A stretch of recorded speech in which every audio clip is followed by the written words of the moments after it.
Hello friends, आज हम start करेंगे क्लास 7 सिविक्स के lesson equality in Indian democracy का 6th मॉड्यूल। फ्रेंड्स, आज इस मॉड्यूल में हम जानेंगे issues of equality in other democracies के बारे में, जिसमें हम एग्जाम्पल लेंगे अमेरिकन सिविल राइट्स मूवमेंट का और समझेंगे कि इंडिया में ही नहीं और भी डेमोक्रेटिक कंट्रीज हैं जहां पे इक्वालिटी को लेके इश्यूज आते हैं। तो चलिए शुरू करते हैं हमारा आज का मॉड्यूल। फ्रेंड्स, हमने पिछले मॉड्यूल्स में पढ़ा कि कैसे इंडियन कॉन्स्टिट्यूशन इक्वालिटी को इम्पोर्टेंस देता है और इस इक्वालिटी को मेंटेन करने के लिए गवर्नमेंट ने बहुत सारे लॉज, प्रोग्राम्स और स्कीम्स बनाए और अप्लाई भी किए। लेकिन इंडिया के अलावा भी फ्रेंड्स बहुत सारी ऐसी कंट्रीज हैं जहां के लोगों को इक्वालिटी के लिए काफी स्ट्रगल करना पड़ा। यानी अभी तक तो हमने इंडिया की ही बात की कि कैसे इंडिया में इतनी ज्यादा इक्वालिटी को लेके दिक्कत है, डिस्क्रिमिनेशन कितना ज्यादा होता है।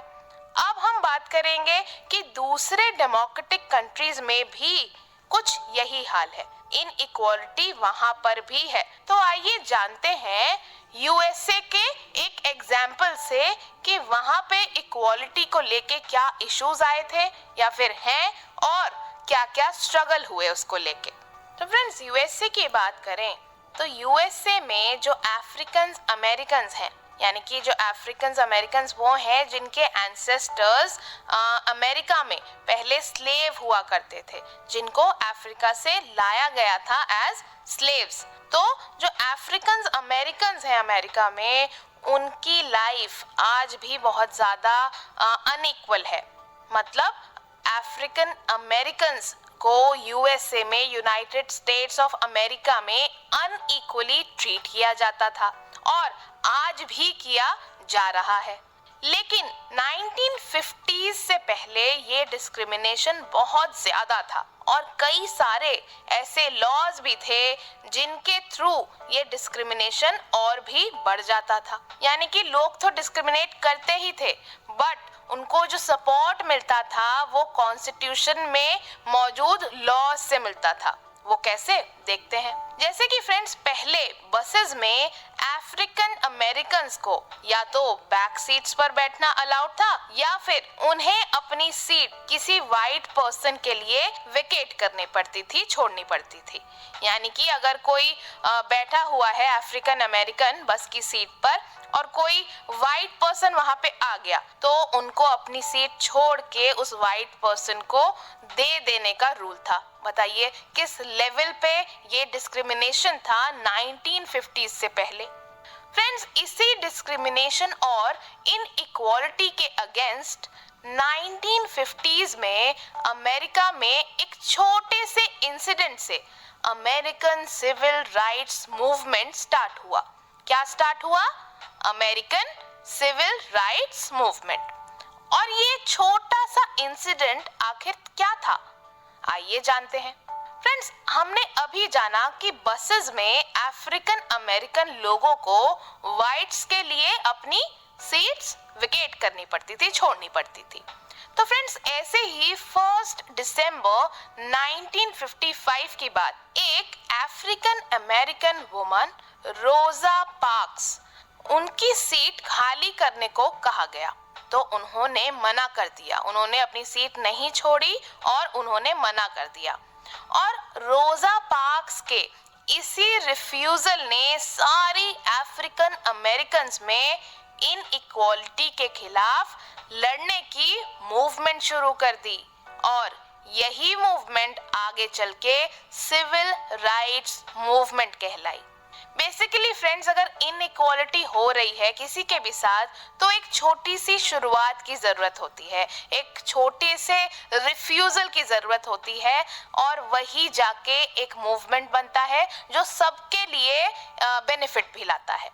तो फ्रेंड्स, सिविल राइट्स मूवमेंट शुरू हुआ और इसी मूवमेंट की वजह से 1964 में सिविल राइट्स एक्ट आया, जिसके अकॉर्डिंग रेस मतलब स्किन का कलर, रिलीजन और नेशनल ओरिजिन मतलब कौन सा पर्सन किस कंट्री में बॉर्न हुआ था, इसके बेसिस पर किसी के साथ डिस्क्रिमिनेशन नहीं होगा।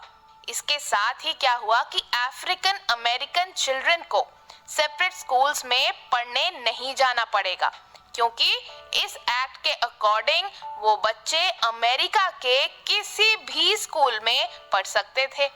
उनमें भी जो स्कूल्स पहले सिर्फ वाइट्स के लिए थे, क्योंकि जब तक ये सिविल राइट एक्ट नहीं आया था तब तक तो बहुत ज्यादा डिस्क्रिमिनेशन था, बड़ों के साथ, बच्चों के साथ, हर जगह। लेकिन इस एक्ट के बाद बहुत सारे बदलाव आए। फ्रेंड्स, सिविल राइट्स एक्ट के लागू होने के बाद अमेरिका में अफ्रीकन अमेरिकन पीपल की कंडीशन में इम्प्रूवमेंट हुआ, लेकिन ये इम्प्रूवमेंट काफी नहीं था, क्योंकि अभी भी अफ्रीकन अमेरिकन कम्युनिटी के ज्यादातर लोग बहुत ज्यादा गरीब हैं। इसीलिए ज्यादातर अफ्रीकन अमेरिकन चिल्ड्रन सिर्फ गवर्नमेंट स्कूल्स में जाना अफोर्ड कर सकते हैं, और वो भी उन गवर्नमेंट स्कूल्स में जहां बहुत कम फैसिलिटीज, बहुत कम सुविधाएं होती हैं और टीचर्स भी पुअरली क्वालिफाइड होते हैं। इसी के दूसरी तरफ वाइट चिल्ड्रन प्राइवेट स्कूल्स में पढ़ सकते हैं या फिर ऐसे गवर्नमेंट स्कूल्स में जाते हैं जो कि बहुत अच्छे और हाईली रेटेड होते हैं। तो इस तरह का जो डिफरेंस है ये अभी भी सोसाइटी में मौजूद है। तो इक्वालिटी पूरी तरह अमेरिका में भी सिविल राइट्स एक्ट के बाद नहीं आई है, क्योंकि आपको तो पता ही है, जैसे हमने आपको पहले भी बताया, कि ये जो इक्वालिटी है ये तभी आ सकती है जब लोग अपनी सोच बदलेंगे, अपना एटीट्यूड बदलेंगे। तो फ्रेंड्स, हमने आपको क्या बताया? हमने आपको बताया कि इंडिया की तरह और भी ऐसी कंट्रीज हैं जहां पर लोगों को इक्वालिटी के लिए स्ट्रगल करना पड़ा है। ऐसी ही एक कंट्री है यूएसए। फ्रेंड्स, अमेरिका में सालों बाद भी अफ्रीकन अमेरिकन के साथ अनइक्वल बिहेवियर होता है। 1950s से पहले कई सारे ऐसे लॉज भी थे जिनसे अफ्रीकन अमेरिकन के साथ डिस्क्रिमिनेशन होता था। जैसे बसेस में वे लोग या तो बैक सीट्स पर बैठ सकते थे, या फिर अगर कोई वाइट पर्सन खड़ा होता है तो उसके लिए अपनी सीट खाली करनी होती थी। इसी इनइक्वालिटी के खिलाफ रोजा पार्क्स ने आवाज उठाई जब उन्होंने अपनी सीट एक वाइट पर्सन के लिए छोड़ने से मना कर दिया, और इसी एक्ट से American civil rights movement start हो गया। फ्रेंड्स, 1964 में सिविल राइट्स एक्ट आया, जिसके अकॉर्डिंग किसी के साथ उसके रेस, रिलीजन या नेशनल ओरिजिन के बेसिस पर डिस्क्रिमिनेशन नहीं होगा। अफ्रीकन अमेरिकन चिल्ड्रन को अलग स्कूल्स में नहीं पढ़ना पड़ेगा। अफ्रीकन अमेरिकन चिल्ड्रन अब यूएसए के किसी भी स्कूल में पढ़ सकते हैं। फ्रेंड्स, इस एक्ट से इम्प्रूवमेंट तो हुआ, लेकिन सब कुछ फिर भी ठीक नहीं हुआ, फिक्स नहीं हुआ। जैसे कि आज भी ज्यादातर अफ्रीकन अमेरिकन बहुत ज्यादा पुअर हैं। वो सिर्फ गवर्नमेंट स्कूल्स में जाना अफोर्ड कर सकते हैं, अपने बच्चों को भेजना अफोर्ड कर सकते हैं। वाइट चिल्ड्रन प्राइवेट स्कूल्स में जा सकते हैं या फिर हाईली रेटेड पब्लिक स्कूल्स में जा सकते हैं, क्योंकि वो अफोर्ड कर सकते हैं। लेकिन पॉवर्टी के चक्कर में क्या होता है कि अफ्रीकन अमेरिकन अभी भी सोसाइटी में इक्वल ट्रीटमेंट नहीं पा पाते। So, let us revise once again. Friends, just like India, people of many other countries have struggled to attain equality. One of these countries is the USA. African Americans are still treated unequally. Before 1950s, the situation was worse as there were many discriminating laws against the African Americans. So, what were those laws? Let's see. African Americans were either allowed to sit on the back seats of buses or had to vacate seats for a white person. Friends, on 1st December 1955, Rosa Parks refused to vacate her seat which started the civil rights movement. This small refusal started the big civil rights movement. And then came the Civil Rights Act, which was passed in 1964, which had many provisions like no discrimination on the basis of race, religion, or national origin will be done now. No need for separate schools for African American children.